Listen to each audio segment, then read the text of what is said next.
All right, let's do chapter 27 and create some new habits. So let's take the information you've learned about your primitive brain and let's do our new motivational triad. Okay. So we're going to work through the pain or the fear. We're going to be uncomfortable and plan with intention. So I have two examples for you. And we're going to use, I like this choice point. I like to think of it as our road that we're on. We're traveling and you just came to a fork in the road and you don't know which way to go. Or maybe you're on autopilot and you always want to take the left when you want to be learning to take the road on the right. Okay. So let's dive in and see what we can learn from this video. Okay. So this client today, we talked about vacation and she knows that's coming up and she wants to stay consistent. She wants to stay consistent with her, okay, being true to herself. So we talked about what does her old road look like? What is the familiar pattern? What is the old habit? And what do you want the new habit to look like? So the old one, you know, on vacation, you eat whatever. Why? Because of your thoughts. Whoops. Because of your thoughts, you're telling yourself, I'm on vacation. I can do whatever I want. Okay. So be aware of these thoughts because your thoughts are what's driving you on either one of these roads. There's where you get a lot of your power is your thoughts. Okay. So on vacation, yep, I eat whatever, I lounge and I drink cocktails by the pool and then wine at dinner. Okay. So she wants to create the new habit. And what would that look like? Well, she wants to drink more water, limit the cocktails, and go to the gym. So in order to do that, she's got to stop and check in with her thoughts. Because when she's headed on that same path, when she's headed to the old habit, it's wait a minute, stop.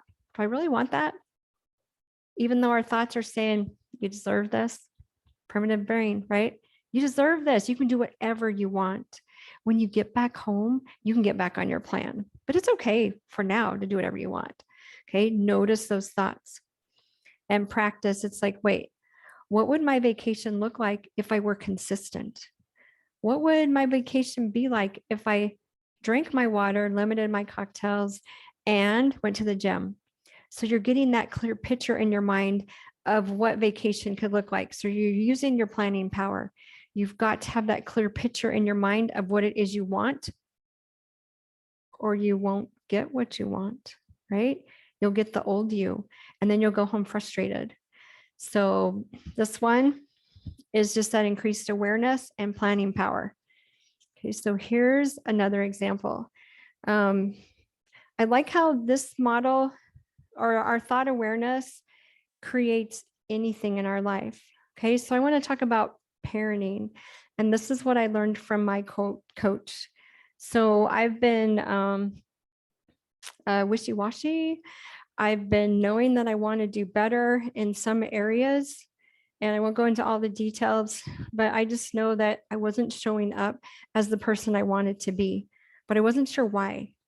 Okay. So when I was telling my coach what I do and that I wish things were different, she asked me questions.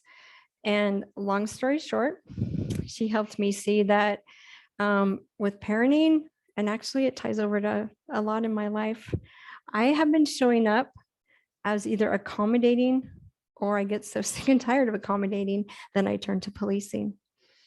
And I've always liked to control, right? Because I think it makes me feel better. But I know now that is so false. Okay. Controlling others makes me feel worse. It's a true statement for everybody, right? We can't control others. We can only control ourselves. Okay. So now that I know this about me, and now that I know this explains a lot about me, yeah, I didn't think I was so much a people pleaser anymore because of all I've learned. But guess what? It's still there. So I have work to do, and that's good news. Yeah, this accommodating person was doing it to try to control so that she would feel better. And I was wishy-washy and really avoiding being uncomfortable, avoiding showing up as me, of who I really am. Okay. So again, this is a huge awareness to me. And I'm so grateful for this coach that opened my eyes to what was happening in my life, to why I was getting the results I was getting. So now here's what I am choosing. I am working to be firm and friendly. And I'm applying this to lots of areas in my life when I act with other people. Okay. I've learned to kind of check into my schedule. And when people ask me to do something, I'm like, well, let me check. And it's become easier to say no to some things. But there's different angles of people pleasing, I guess. Okay. So by being firm and friendly, this is what I'm doing in my home. I'm setting standards. I'm upholding them. I'm being more consistent, and I'm being uncomfortable. So I'm planning with intention. I'm feeling the fear and doing it anyway. I'm being uncomfortable. And it's still brand new. Okay. So I'm still learning. And so it's a new habit. And so it's a little bit more uncomfortable right now. The more I practice, the better I'll be. But I'm watching my thoughts. And when I start spiraling downward and when I start going to accommodating, I'm just like, stop. We have a choice here. And I asked myself, what would it look like to show up as firm and friendly? And I practice those thoughts in my mind. And then I have them available and ready. And for setting standards, when I'm communicating to my teenager, it's just like I have the idea in my head already of what firm and friendly looks like versus all the stories I have of how I was so accommodating, which only enabled behavior. Okay. So it's so exciting to learn more about us and what we do and how we can create new habits, which is creating new behavior, which is creating more of the life we want. So plug this in for you with whatever habit it is that you want, whatever new belief you want, and then find these words that you can get planted in your mind. What does it look like to be consistent?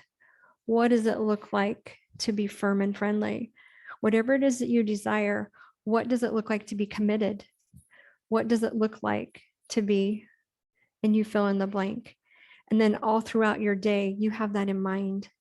And it's your thoughts about that when your brain says, who cares? I'm not doing that today. Well, just know that that's your automatic road and you're not getting the new one built. You're not creating the new habit. So stop and make that choice. What is it I really want? And realize, yeah, it takes work.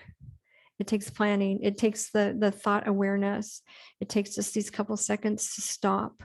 The more you do this, the more natural it becomes to learn to get our thoughts off of autopilot and to stop and increase our awareness, which increases our choices, which increases the chances of us getting what we want. One step at a time, right? I know I always say that, but it's so important. It's like sometimes we look at the whole picture and all the things we need to do, and it sends us straight to overwhelm. So let's just work on one thing at a time. And so do your choice point model and see what you can do to practice and move forward. All right, you got this. Bye.